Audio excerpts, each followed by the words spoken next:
A very good evening. Welcome to State of Business on our television. I'm Anil J Singh. Let's have a look at the headlines for today. UNP's Deputy Leader Sajith Premadasa calls upon to convene the Parliament to discuss over the COVID-19. Former Finance Minister Ravi Karunanayake appears before the court after 6 days of absence. News in detail. The Civil Aviation Authority today announced that a travel ban on all air passengers coming to Sri Lanka from Italy, South Korea and Iran will be imposed for 2 weeks from tomorrow as a precautionary method to curtail the spread of new coronavirus. Accordingly, several countries imposed travel bans and revised travel advisories concerning the widespread of COVID-19.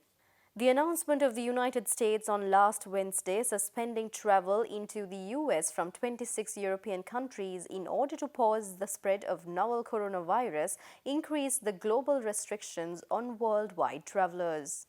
To keep new cases from entering our shores, we will be suspending all travel from Europe to the United States for the next 30 days. The new rules will go into effect Friday at midnight. Furthermore, more countries have been revising their entry policies, with the World Health Organization declaring the coronavirus outbreak a pandemic on last Wednesday.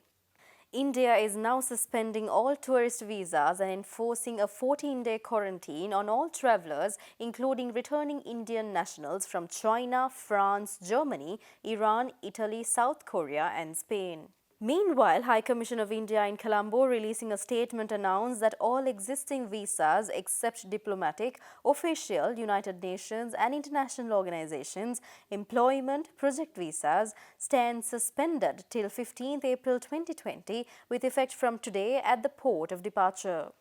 Concerning the situation around the world, temporary travel ban was imposed on South Korea, Italy and Iran for 2 weeks due to the COVID-19 outbreak by the Civil Aviation Authority of Sri Lanka today. Civil Aviation authorities said that they have informed all airlines not to board passengers from South Korea, Italy and Iran from transit countries such as Dubai and Qatar. Meanwhile, as a precautionary method to combat COVID-19, all state universities in the country will be closed for 2 weeks from tomorrow, and all preschools in the country will be closed until further notice. Moreover, it was observed that the public started buying large quantities of food and other goods from supermarkets and shops and pumping fuel, fearing a shortage of goods and essential needs in the coming days.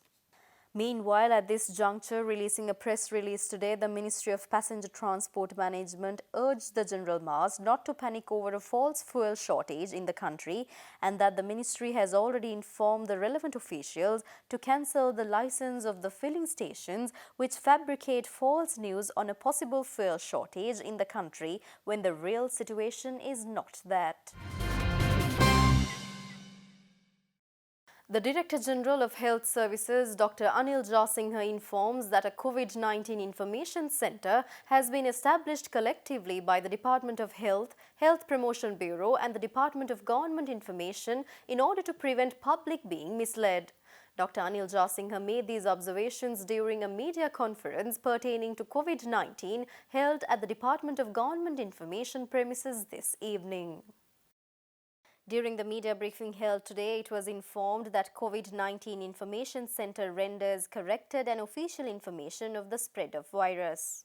Also, any required information on the outbreak of COVID-19 can be obtained from the numbers 07101071107 and 01130711073 round the clock.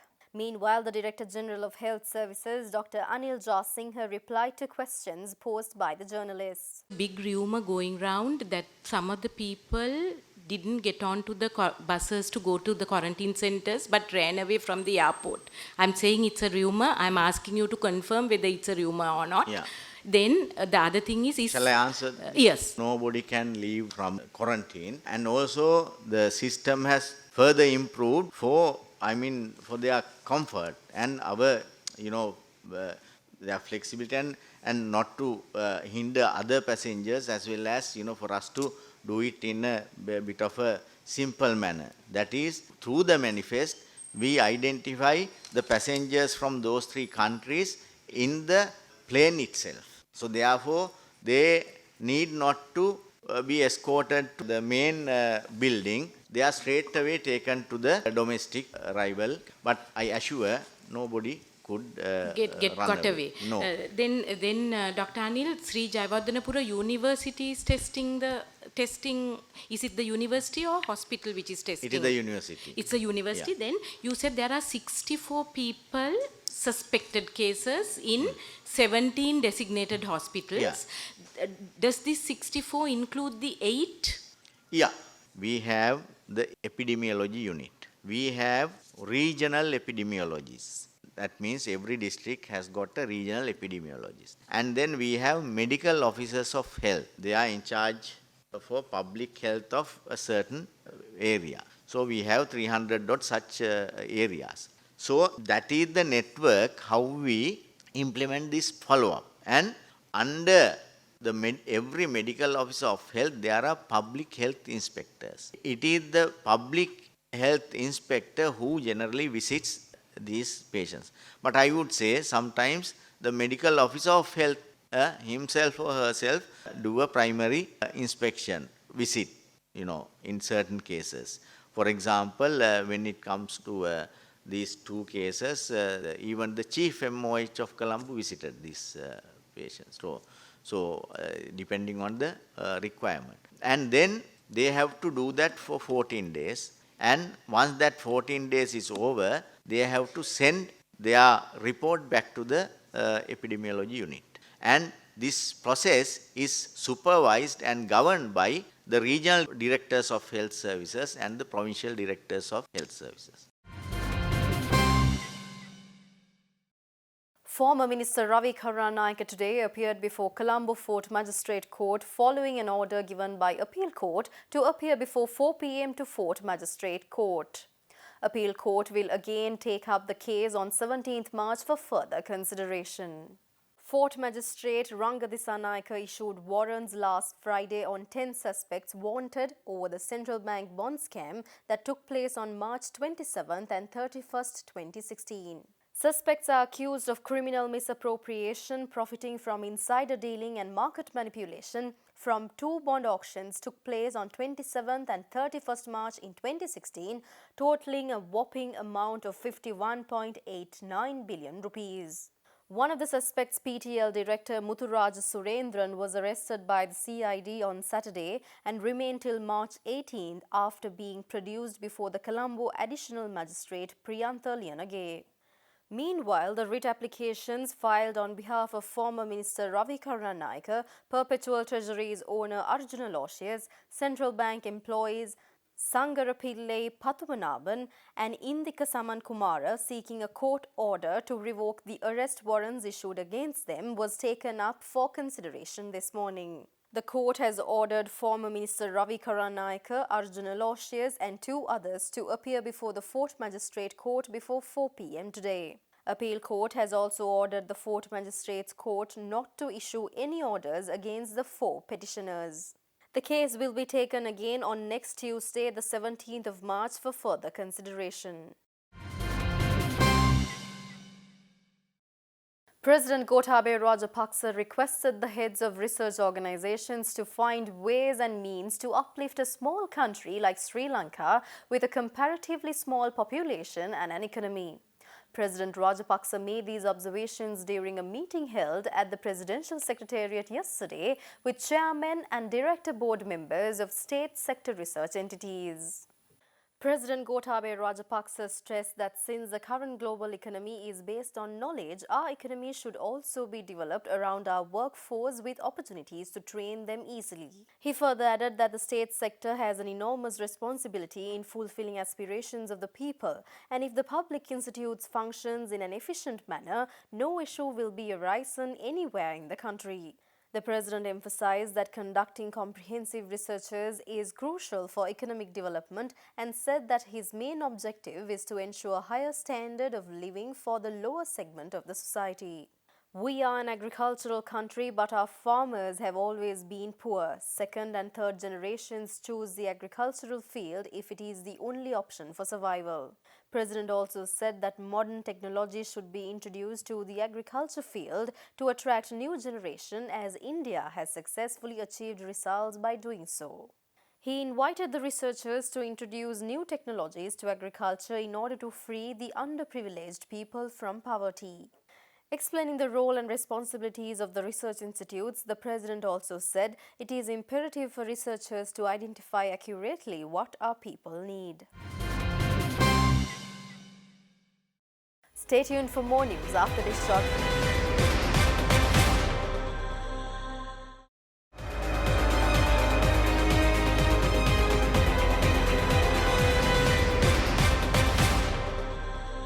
Welcome back after the break.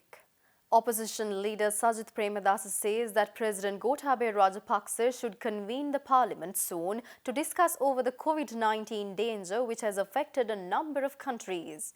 Addressing a media briefing this morning, UNP's deputy leader said that COVID-19 has already created an emergency situation in the country. I heard that at the airport, passengers are treated in two different ways. If the quarantine process is conducted for all the passengers arriving in the country, it should not have any loophole. However, I heard Sri Lankans who arrived from other countries are being quarantined, but the individuals from some other countries are not quarantined. Anyway, I see this situation as an emergency situation. Therefore, I call upon the President to convene the Parliament soon. A team from the opposition is ready to support the government in its effort to combat COVID-19. Any country must have contingency plans for this kind of situations. I wonder the government have any idea on it. I also suggest the government to go for scenario plans. At present, that is not the election should be prioritized, but the safety of the general public should be planned. I also suggest to set up a presidential task force and to commence a project to provide quality masks for all the citizens of the country free of charge. Assistant Governor of Central Bank RAA Jailat stresses that the central bank will take measures to promote e-payments in the society, reducing the fees on customer e-transactions. He made these observations at the recent event of launching Central Bank's digital program. Central Bank will look into promoting e-payments by popularizing such payments among public while reducing fees on customer e-transactions, especially on transactions enabled through Lanka QR, SEFTs, slips, and RTGS, and on receiving payment notifications, that is SMS, by customers. In addition, it will further look at promoting NFC or near-field communication payments and targeting e-payments to minors and underserved remote areas in Sri Lanka. Moreover, Assistant Governor of Central Bank Jailat emphasized the importance of converting all QR codes to Lanka QR code. He added that this measure will ensure the standardization and interoperability of the digital financial system. Another important area for development of payment system is the standardization and interoperability. In this regard, we already asked all QR codes to be converted into Lanka QR on the given timeline, while promoting Lanka QR among merchants and customers. Among other things, Central Bank is also considering development of a common infrastructure to facilitate issuing Lanka Pay JCB co-branded card, implement National Transit Card Initiative, facilitate existing new stored value cards or SVC to be used for parking, toll, taxis. In this regard, it will adopt trilingual policy for all payment systems so that average man can make use of this.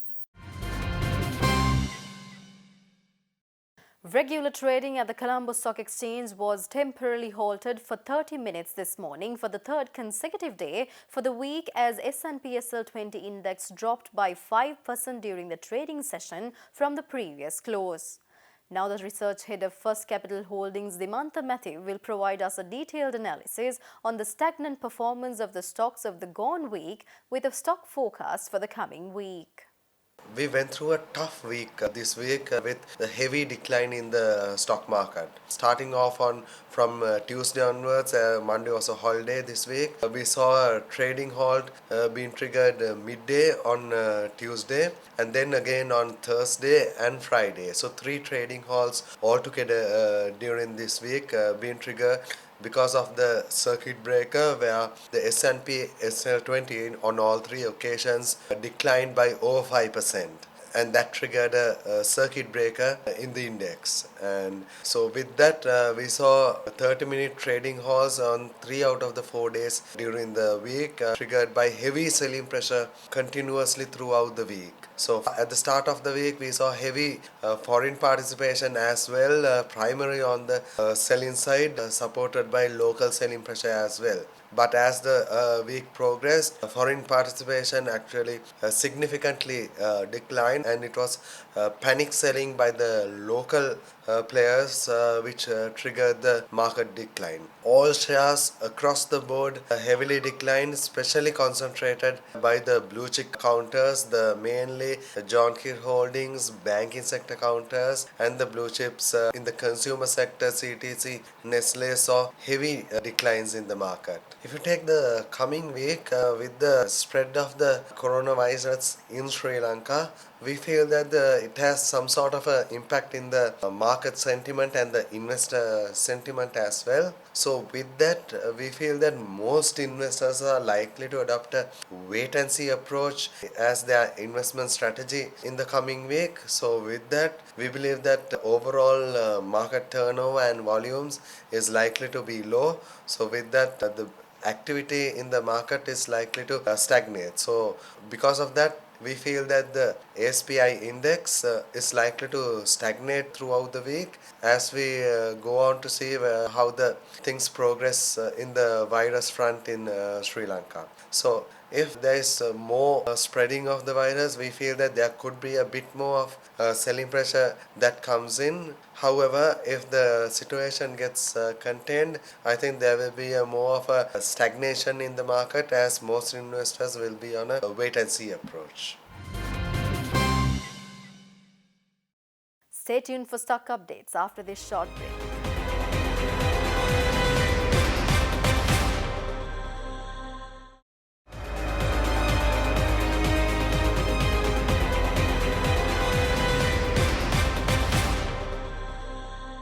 Welcome back after the break. Trading at Colombo Stock Exchange ended on a negative note today. The all-share price index dropped 144.82 points to close at 4,874.73, and the S&P SL20 dropped 87.72 points to close at 2,205.97. The turnover was 1 billion rupees and over 42 million shares were traded. Up next are forex rates.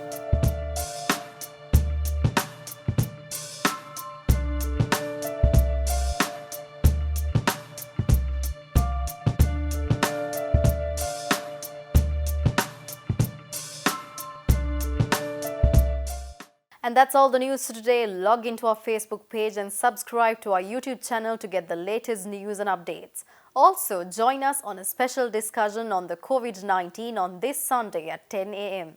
With that, we will be signing out for today and see you tomorrow with Biz Roundup. Until then, take care.